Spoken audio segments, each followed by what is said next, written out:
বিসমিল্লাহির রহমানির রহিম। নাহমাদুহু ওয়া সাল্লু আলা রাসূলিহিল করিম, আম্মা বাদ। দেশ উপবাসে যে যেখান থেকে আমাকে আপনারা শুনতে পাচ্ছেন, সবাইকে আমার শুভেচ্ছা, অভিনন্দন ও আসসালামু আলাইকুম। আজ আমি কথা বলবো ইরান ও ইসরায়েলের যুদ্ধ নিয়ে। আমি বর্তমানে অবস্থান করতেছি ইরাক, কুয়েত এবং সৌদি আরবের বর্ডারে।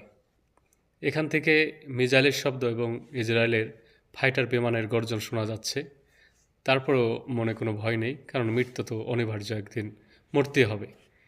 এই মৃত্যুর স্বাদ যখন পৃথিবীতে এসেছি, সব প্রাণীরই নিতে হবে। আজ আপনাদের মাঝে কথা বলবো, সেটা হলো পাপে ছাড়ে না বাপেরে। ইরান ইসরায়েল যুদ্ধে যে বিষয়টা নিয়ে আপনাদের সামনে কথা বলবো, সেটা হলো যে ইরান আর ইসরায়েল যুদ্ধ করতেছে, কিন্তু আরব দেশগুলো কেন চুপ? তারা কেন নীরব? তাদের এই নীরবতার কারণ কি?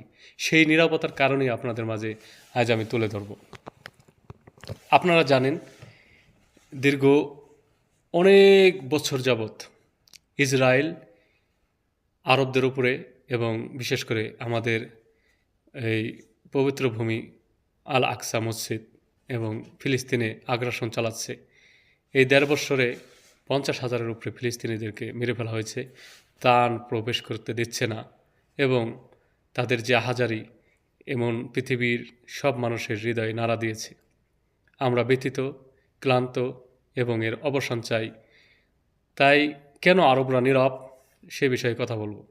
আপনারা জানেন, আরব যখন আরবরা যখন ইসরায়েল নাৎসিদের হাতে, জার্মানের হিটলারের হাতে মার খেয়ে ব্রিটিশরা যখন ইসরায়েলিদেরকে আপনার এই ফিলিস্তিনি ভূমিতে তাদেরকে আশ্রয় কেন্দ্র বানিয়ে দিল, তারপরে যখন আরবরা অনুধাবন করল যে এই ইহুদিরা মুসলমানদের জন্য হুমকি, তখন মিশর, জর্ডান, ইরাক আর সৌদি আরব মিলে আরবরা ইসরায়েলের বিরুদ্ধে যুদ্ধ শুরু করলো এবং সেই যুদ্ধে আরবরা পরাজিত হয়েছে।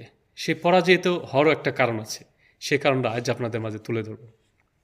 সেটা হলো, এই যুদ্ধে ইরান অর্থ দিয়ে, সহযোগিতা দিয়ে এবং স্বীকৃতি দিয়ে, সর্বপ্রথম স্বীকৃতি দিয়ে ইসরায়েলকে প্রতিষ্ঠা করেছে এই ইরান।